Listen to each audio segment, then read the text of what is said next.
Well, very good morning and thanks for joining us. It is Monday, which means it is Medicare Monday, and we're talking to the expert Gary Smith from the Gary Smith Agency. Good morning. Good morning. Thank you for having me on this wonderful day. Well, yeah, thanks for being with us. So naturally, we're here to talk about Medicare. We could probably talk about football or the weather, but we're going to stick to Medicare. We're going to stick to Medicare Monday. That's right. So let's dive into this. This subject is near and dear to my heart because I have a grandmother who has dementia, who's going through a lot of these things right now, helping parents and loved ones enroll. So why is it that children and caregivers oftentimes are the ones helping make those Medicare decisions? Right, and like I said, your parent, my father, who's now 93, having memory issues, not necessarily dementia, because he's got a heart condition. All of us, you know, like as we talked in an earlier segment, unless we happen to be lucky enough to just go to quick of a snap, most of us are going to live and we're going to need some help. Whether that be your wife, whether that be a daughter, a son, a friend. I mean, we see it all, a neighbor. People have moved down here and don't have family, their neighbors are kicking in. You're going to need help. And not many people understand how to go about doing that. So hopefully today's segment will shed some light on that. Because there's a whole legal side. There's a whole legal side. So let's talk about that for a second. So obviously you can go to a local attorney, you can get power of attorney, right?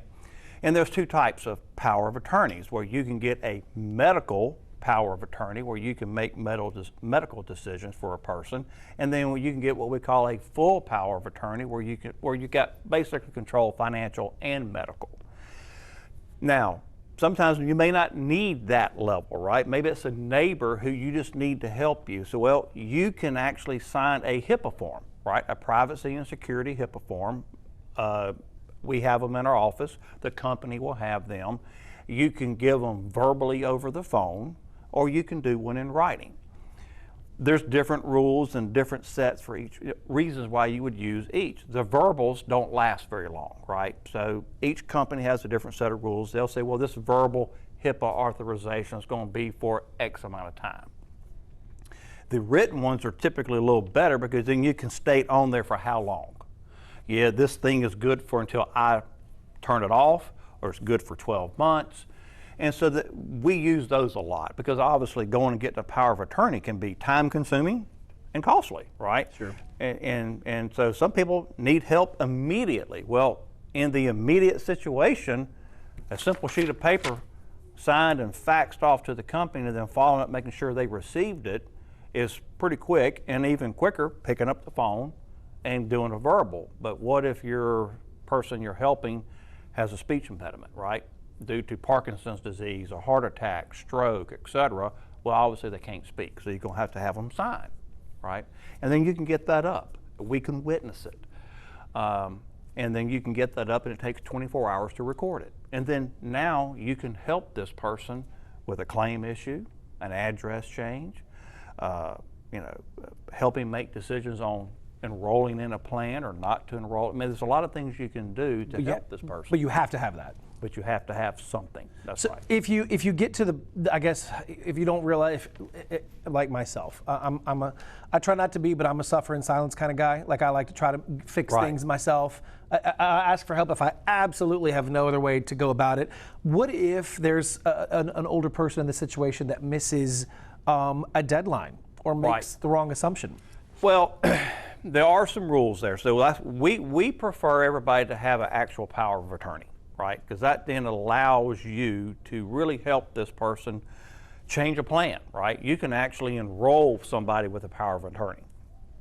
And the thing is nice about that, because if you have someone who has a medical issue, especially having some dementia and some memory issues, they may not remember all the enrollment windows and time frames that they need to do. At the end of every year is the time to change your plan, but if they're having memory issues, they're not going to remember that. Now, let's say someone does and they make a mistake, and now someone's stepping in. The quicker they step in, the better, because if someone has done an enrollment and they've enrolled in the wrong thing, right, and it happens all the time, the quicker we can get to that, the better, right?